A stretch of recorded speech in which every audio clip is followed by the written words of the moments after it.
Hey everybody.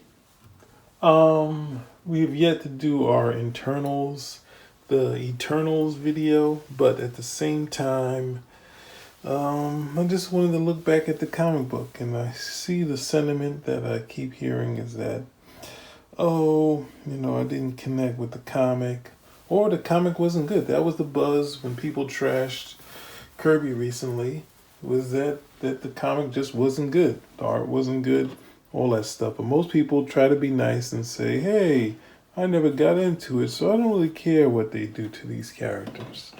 And ultimately, I have the whole run here. We have, and what the idea, what is going on with these things, with this thing, right? One of the things that was missing is going into a locale that was cool as hell in the movie. And whether you dislike Kirby's art or something like that, when you get to this thing and you got to like something set up, almost like the setup that was in like Alien, when you get to the movie and you see you're looking at Alien, you're like, what the hell is this ship? And this right here, like, look, you have someone in there, and you're like, oh, this is hokey. Look, it's an artifact with something. And then you got here, get this artifact with someone in there. And then if you look at Prometheus, it's almost similar to having, you have the, I guess it would be the Eternals or the gods. And then you have the creators. You have the deviant, which would be the, what's the name, the xenomorph, the alien, and then you have the humans, right? So, like here, look at all this.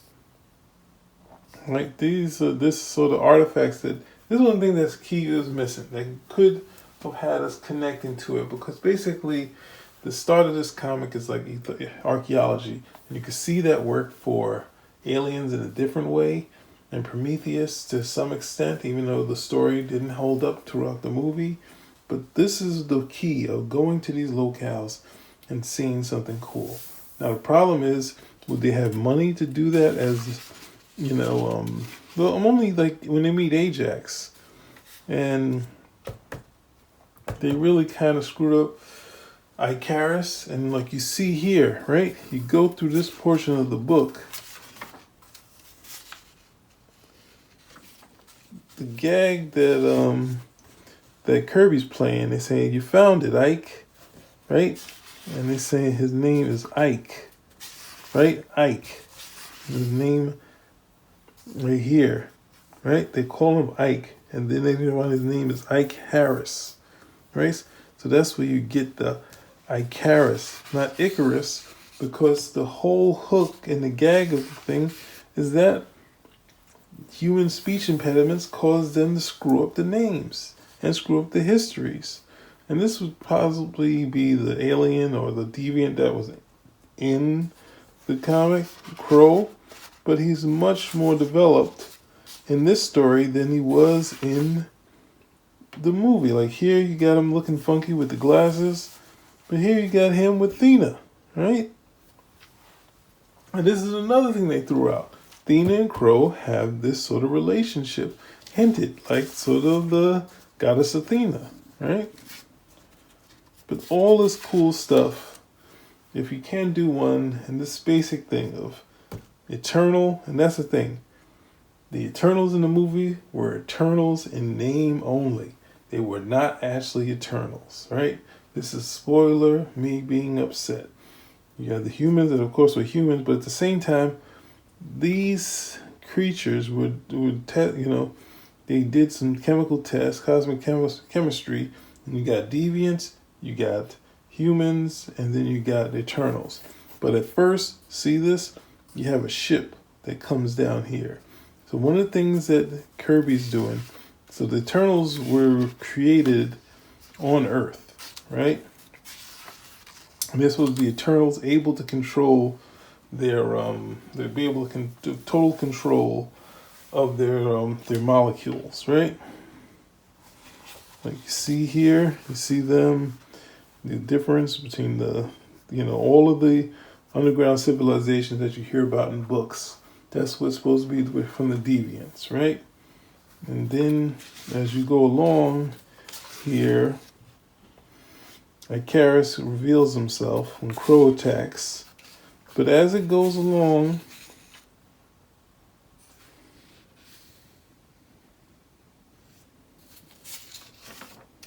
did I miss a spaceship?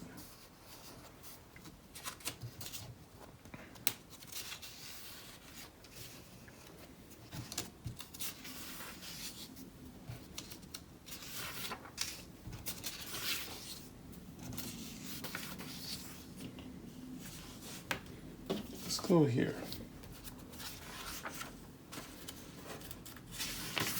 Right here, right?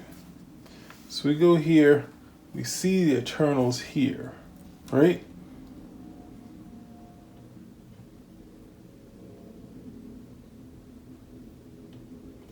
This right here is not the ship for the Eternals. This is the ship for the Celestials. And Kirby never has anyone exit the ship. And they got these really cool shots and Crow kind of going all crazy and whatnot. But the Deviants have a big issue with the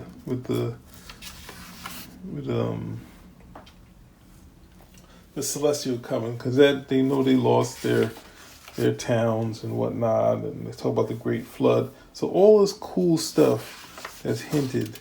When they went back in time in different times, they kept going to boring areas. Right, here's Ajax with his get up on there, right? Something that the Incas reacted to.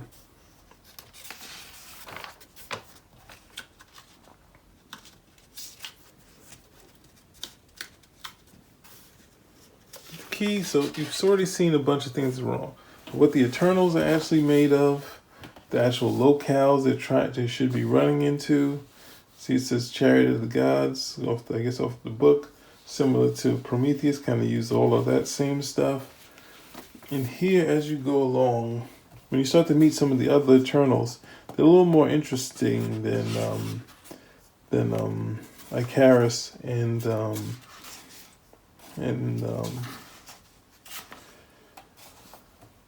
what is it? But the thing is, having some viable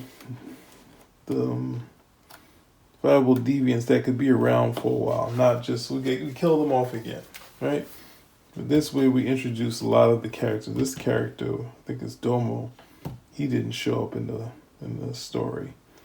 But you have Athena, Macquarie, Great Zorus, who didn't show up either. So just as we go through the covers, you see how the Deviant said, hey, with this becoming the end of the world, let's go out there and scare the humans. They're not really, I guess they do some damage, but they really out to try to scare and that sort of thing.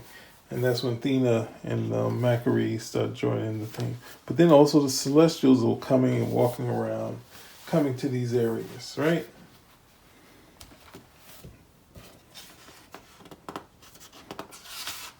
Now this story is about going to meet and seeing the Deviant Society. So that's one thing that we really didn't get to see.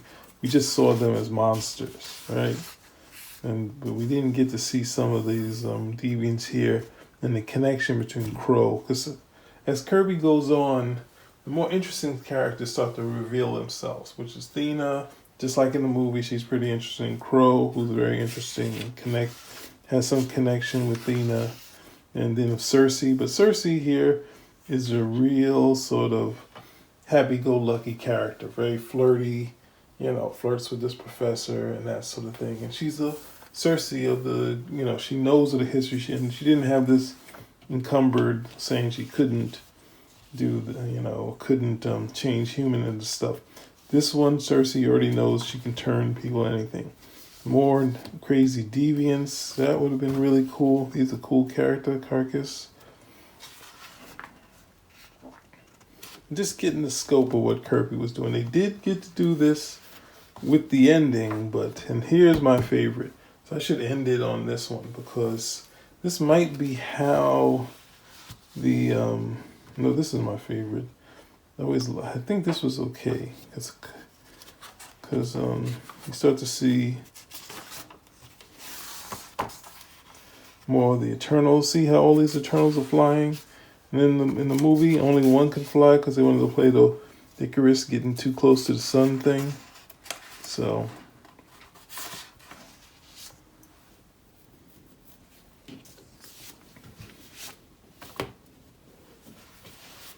I did like in the movie them creating a Unimind, but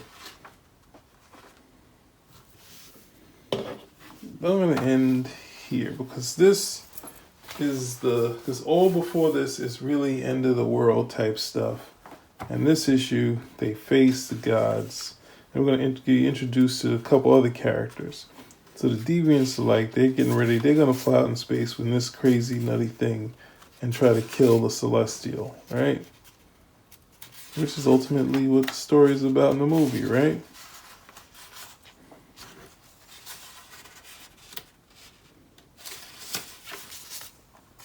And they ship it off.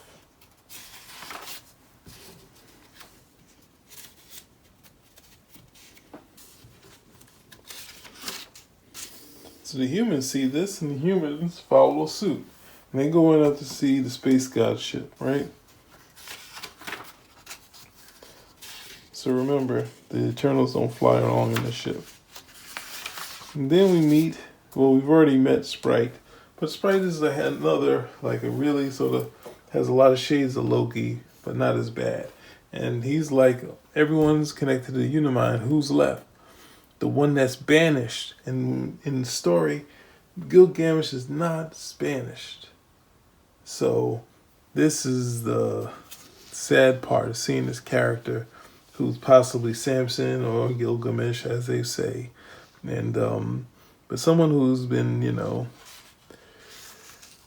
has been banished and isn't supposed to leave, but since Great Zurus isn't around, Sprite sends them off to if the humans and the deviants are meeting with the space gods, they need to send an Eternal. So they're sending this bomb out there, and then of course we have the greatest Eternal ever. They come, take the humans, but then they try to take the humans, but then Gilgamesh is able to take them out. He puts them in his ship, right? And then he goes and stops the bomb, takes out all the stuff from it, and then he proves worthy to the gods, right? Then the rest of the series is basically the Eternals fighting the Cosmic Hulk. It's got kind of monotonous, but you got this Robot Hulk that he's fighting. They're fighting this, so it goes back to just sort of standard fare. Right, and this ends it, but at the same time,